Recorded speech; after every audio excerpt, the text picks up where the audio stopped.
Subset. Set A is a subset of set B, symbolized by A is a subset of B, which looks like a symbol with a side U with a line under it, if and only if all the elements of set A are also elements of set B. For example, here we're given the universal set, which contains the elements 1, 2, 3, 4, and 5. And set A contains the elements 1, 2, and 3.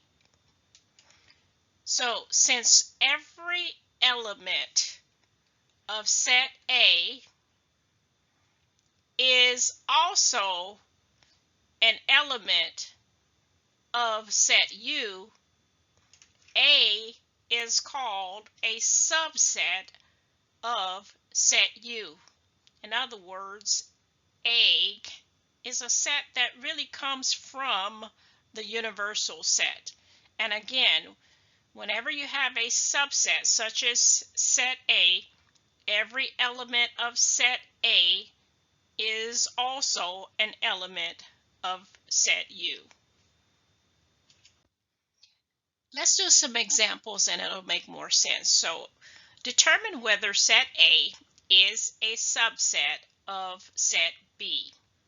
So you will answer true or false. So let's take a look at the first example. Set A contains a boat, a train, and a plane. And set B contains a boat, a train, a plane, and an automobile. So what we want to know is, does every element of set A, is it in set B? And the answer is yes.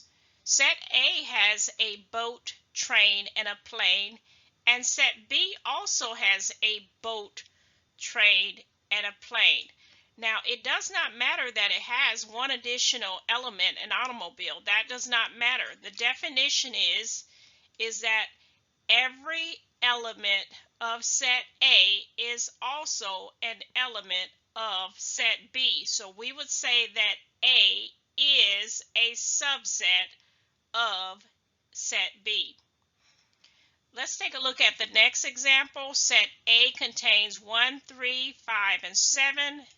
Set B contains 1 and 3. Again, we ask the question, does every element here in A, is it in B? And the answer is no, it isn't.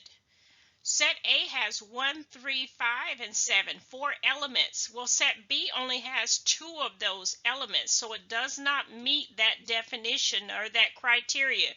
So we would say that A is not a subset of set B by simply drawing a line through it.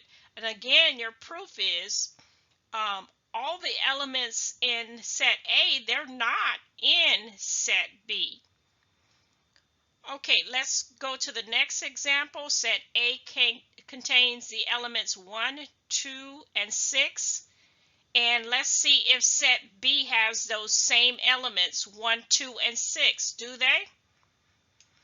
No, they do not. So again, set A is not a subset of set B. Let's take a look at the last example. Set A contains 10, 20, 30, and 50. Let's see if set B contains those same exact numbers. 10, 20, 30, and yes, it contains 50. Doesn't matter that it contains that additional number of 40. As long as it contains the 4 elements in A, we can say that A is a subset of set B because every element of set A are also an element of set B.